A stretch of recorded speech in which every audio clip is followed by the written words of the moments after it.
Chapter 53. Dancing with Illusions. When Raven and Aisha entered the Siren's song, everyone from the Alliance was already present and mingling with each other. The tavern fell silent for a short moment when the door swung open, but the murmurs almost immediately continued when they all saw who the incoming people were. Having travelled the realm with Cato for the past few years, Raven was able to recognize most of the faces he saw. And judging from the looks and nods he received, they seemed to remember him as well. Alani the Healing Hand, Dvorak, and Metalface, Mello Chesna, two representatives from Raconia, were seated at a small table near the entrance with their arms folded like a mismatched couple on a miserable first date, having left their drinks completely untouched. It was obvious they didn't come to Ambria to make new friends and were most likely only present as a sign of respect for the late Queen of Moralis. Raven met them before when he visited Minorad, one of Raconia's oldest cities, over a year ago. They looked up from the table and greeted him with what would barely pass off as a nod, and Raven graciously bowed back. He learned from Cato that most Raconians were stern and austere by nature, so he took no offence at the gesture that might come off as frigid to an unworldly observer. Mycon Bloodthorn and Raziel Mantarok were sitting at the bar, chattering in a surprisingly amiable fashion, both holding a half-empty glass of ale in their hands. The helmet with one severed horn rested on a stool between them. They seemed to be talking about their past clash as Raziel patted the damaged helmet a couple of times with joyous laughter. If Raven had never heard of the legendary rivalry between the veterans, he would have thought he was staring at the reunion of two old friends. He smiled even though a small part of him, the tiny fraction that still viewed the world through childlike eyes, actually felt a bit disappointed to see the rivalry that sparked so many works of art had developed into whatever he was staring at. Rivalries such as the one Mycon and Raziel had simply didn't exist in the realm anymore. Perhaps it was a result of the peaceful state of the world he grew up in, but it still felt like a sore deprivation that no new tales of legend had taken its place ever since. Soma Domset and Zian Hizarok were sitting at a table for two, simply staring at each other without exchanging words or even blinking. Raven already discovered in the past few weeks that both men were taciturn and inexpressive, but he liked to imagine he was witnessing an epic battle of wills between an unstoppable force and an immovable object. He kept watching them for a good minute or two, during which he himself blinked over a dozen times, but the Aespiran emissary and Malaki Seeker remained perfectly still like a set of inanimate puppets. It wasn't until Marlin Goldwing tapped Zian on the shoulder that the stare-down finally met its end. It annoyed Raven more than he would have liked. Nothing could be worse than getting immersed in a fiery battle, only for it to fizzle out in an anticlimactic conclusion of a stalemate. If he were a betting man, he would have placed his money on Soma. And seeing how Zian was the one who turned around to face Marlin, Raven decided to take the result as a moral victory for himself. He glanced back at the bar where Mycon and Raziel were sitting, and couldn't prevent the feminine giggle that escaped his mouth when he saw that the man who resembled Marcus had put on the horned helmet in the meantime. They were now joined by Fox Silverfang, a man Raven had admired since childhood. To see such distinguished icons of the realm sharing drinks together made him feel fuzzy on the inside, even more so when he realized that he himself had somehow become a part of the very same company they were in. He felt a hand brushing his back and understood it to be Aisha's way of telling him she was going to mingle with the rest of the attendants. His eyes unapologetically followed her backside as she walked away toward a corner where two Kyoguni women stood. The Easterners were strangers to Raven, but he still knew their identities based on appearances alone. Riza and Jiza Oro, the infamous twin sisters from Tenshi who were nicknamed Lightning and Thunder, because wherever one went, the other was sure to follow. Raven only didn't know which one was supposed to be lightning and which one thunder. They both showed him a crooked smile after giving their greetings to Aisha. He quickly looked away when he felt his cheeks flaring and shifted his eyes to the back of the room where Rain was standing beside Noelle, conversing with two people he had met before during his travels to Ludor. A man with his chestnut hair slicked back was talking about something in a lively fashion, wildly flicking his wrists with a variety of hand signals every now and then to emphasize his passion for the subject. He wore darkened spectacles as if needing them to shade his eyes even from the dim lights inside the tavern. If Raven remembered correctly, That man was a former classmate of Cato called Enzo Senevelli and known to be Ludor's most talented seeker. Next to Enzo stood Leana Ramatore, one of Ludor's commanders who made a name for herself during the Great War. She didn't seem too thrilled to get herself engaged in a frivolous conversation and simply stood there motionless like a part of the tavern's decoration, keeping her pale, grey eyes fixed on Noel Navazzi. As a fierce supporter of the Firanza clan, the current ruling family of Ludor, she made no effort hiding her disdain for the sole remaining member of the previous royal family. Raven made an attempt to establish eye contact with Rain, but she either hadn't noticed him or was actively ignoring his pursuit. He couldn't exactly blame her if it was the latter. Knowing that a line had been crossed, he never should have even come near. The Silverstones had always loved him as one of their own, because to them he truly was one of their own. Despite being vilified and shunned by the townsfolk of Ambria, effectively turning them into outcasts of society, they kept insisting that the Darkie was a treasured member of the Silverstone family. Raven needed Rain to know how much he regretted being an absolute dirt stain, so he strode toward the back of the tavern with the intention to offer her an apology. But right at that moment, Marlin began to call upon the attention of everyone in attendance by climbing atop one of the tables.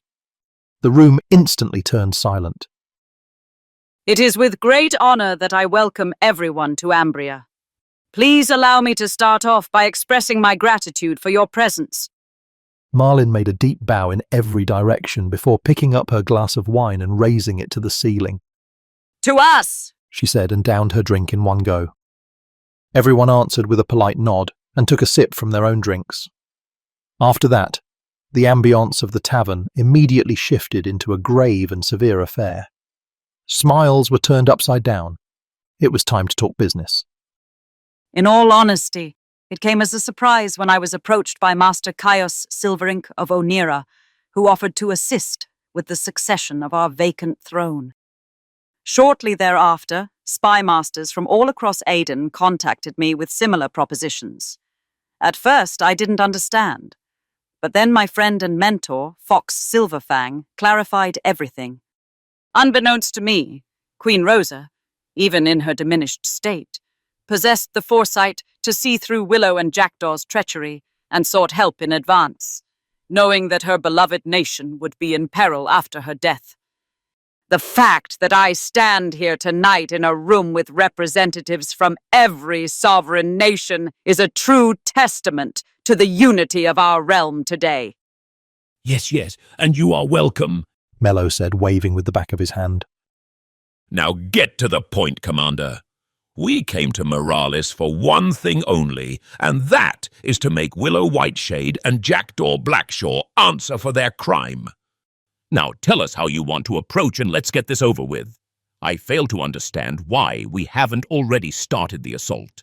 Surely, Aisha Celestine on her own should be more than enough to take down the entire city. Forgive me for not eagerly volunteering myself to commit genocide, Aisha said in a flat voice. Onira has no intention to take part in any unnecessary bloodshed. That is such an Oneran thing to say, Enzo said, dramatically flattening his hands on his cheeks. But if your Grandmaster truly sought a peaceful resolution, he wouldn't have sent his most notorious warriors. No, if Onera only wanted to talk, sending someone like Cato of Moonshield would have sufficed. Although I did hear he went missing after a failed mission in Doriva. Unfortunately, Lord Cato is not missing, Raziel said without any humour. As far as I know, he is still in Rokan, giving my king all sorts of trouble. As for the usurpers of the Meralesian crown, removing them will only be the first step we have to take as an alliance. Reza and Jiza started laughing in unison. With all due respect, Ox, but what makes you think Kyogun would want to prolong this cooperation any longer than necessary? It wasn't clear which of the Oro sisters spoke, but the one who remained silent effortlessly picked up where the other left off. Our contribution ends with the removal of Willow Whiteshade and Jackdaw Blackshaw. Leanna snickered and took her eyes off Noelle to direct her disdain at the twins instead. Typical Kyoguni commitment. Anything you would like to say to us, old lady? Girls, you seem to think of my age as a weakness. But let me tell you that I did not get to reach it by being weak. It's a cold world we live in. You can't survive without getting a little frosty yourself. Alani loudly snapped her fingers to get everyone's attention. Let's skip this fangless posturing and focus. We all know none of us would strike one another and bring embarrassment to our nations. She put her glass to her lips without taking a sip. Lord Raziel, what do you mean by first step? Without taking the side of the Oro sisters, I do think they have a point. What reason do any of us have to extend this collaboration? Raziel shifted his lone eye to the side and chuckled. Iskandir has fallen. Surely the news has reached every corner of Aden already. Yes. Alani said, and finally let the water from her glass pass her lips. I heard a Malak was responsible for it. Partially. Noel answered in Raziel's stead. But Taimujin Sivalok didn't operate on his own. He received help from certain people that were previously assumed to be dead. Isao Heleronok, Ilandra Aurealis, Ilio Villavaldia, Ivandor Nostrum. Astronte Pilaci, Noel. Enzo chided, flicking a hand under his chin. We aren't children you can scare with ghost stories. What are you trying to tell us? It is true, Raziel said solemnly. Taimujin Sivalok has been working with Saraki of the Sand, Jackdaw Blackshaw and Cain Everlong. Cain? Mycon said through gritted teeth, his knuckles whitening at the sound of that name. Yes, Raziel continued. they brought down Iskandir and recruited many dangerous criminals to their side. He turned his lone eye to the twin sisters from Kyogun. There is one fugitive in particular who should convince you to change your stance on the matter. Mura.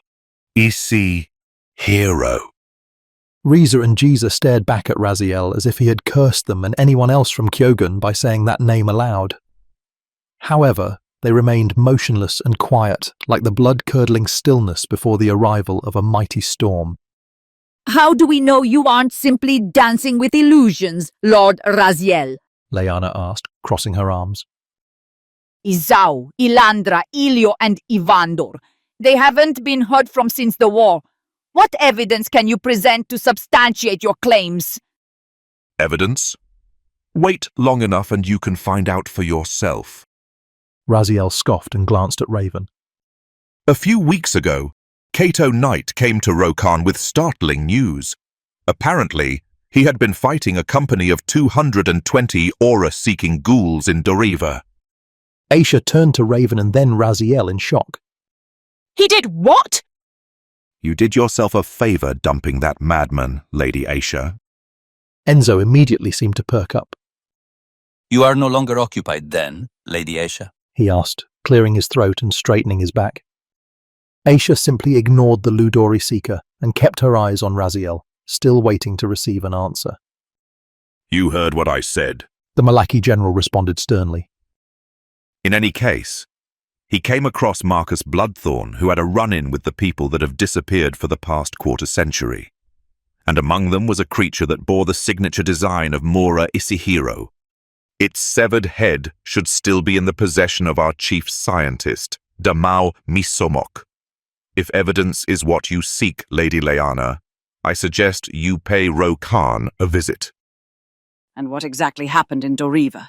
Marlin asked, finally getting the opportunity to continue her earlier conversation with Raven.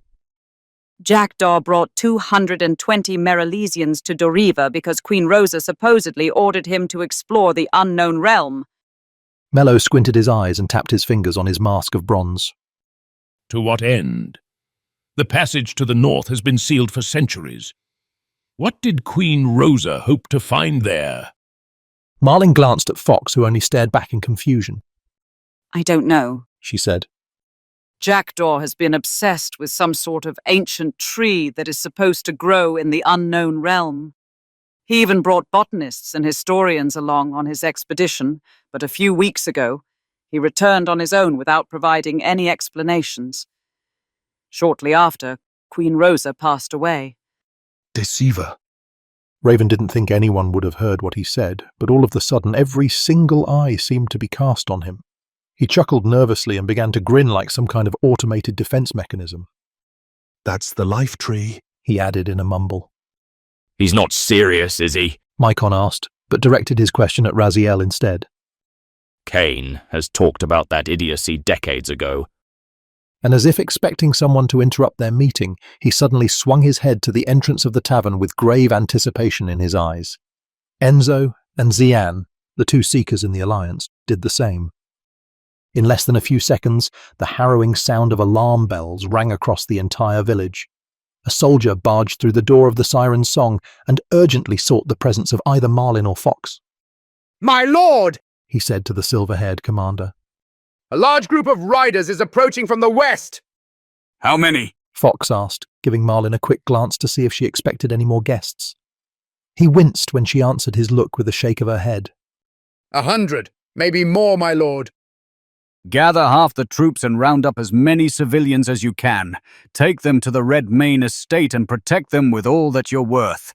Tell the other half of our troops to take up positions on the rooftops around the town square. That is where we will await our guests. Understood, my lord. The soldier quickly ran outside and barked the orders at a couple of his subordinates before they scattered across town. Looks like you might get what you want after all, Lord Mello, Fox said, walking to the exit, unsheathing his sword. The alarms were still ringing by the time the makeshift alliance arrived at the town square. All around them, soldiers were rounding up villagers and guiding them to the Redmane estate like nervous shepherds during a thunderstorm. Some Ambrians followed in a panic without questioning the reason. Others showed less urgency and slowly meandered along. A stubborn few flat out refused to leave their homes and told the soldiers they held no authority in their town, but with much coarser words. The ominous sound of quickly approaching hooves slamming the cobblestones made the soldiers give up trying to convince the obstinate fools. They gathered the ones who willingly followed and retreated to the north in a hurry. And then Ambria turned silent. A few dozen burning chunks of rock shot across the dark night sky in a brightly blazing arc, almost making it seem like daylight all of a sudden. Aisha wasted no time and propelled herself into the air, levitating a few hundred feet above the square. Her eyes flickered bluish-white from sparks of electricity. She spread her arms and slammed her palms together in front of her chest. The sky immediately responded with a low growl that could be heard all across town, as if a terrifying cosmic beast lurked beyond the clouds. A blinding flash suddenly exposed the nocturnal sky, bringing along loud crackling noises like millions of pebbles slamming into each other at high speed. During that brief moment of brightness, the shape of an enormous squid could be seen drifting in the clouds, outlined in jagged lines of lightning. Aisha forcefully shoved her hands away from her. Dozens of lightning bolts channeled through the clouds until they found their way to their targets. The burning chunks of rock shattered and turned the entire sky into a spectacular field of colourful blooms. But, as powerful as her technique was, she only managed to nullify half of the barrage. Everyone on the town square stared at the sky in awe and didn't seem able to agree on who should be the one to take care of the remaining projectiles. In the end, it was Rain, of all people, who took it upon herself to deal with the problem by slamming her palms on the ground with a heavy grunt. Translucent walls formed out of thin air in an instant, encapsulating the entirety of the town square in a frozen dome.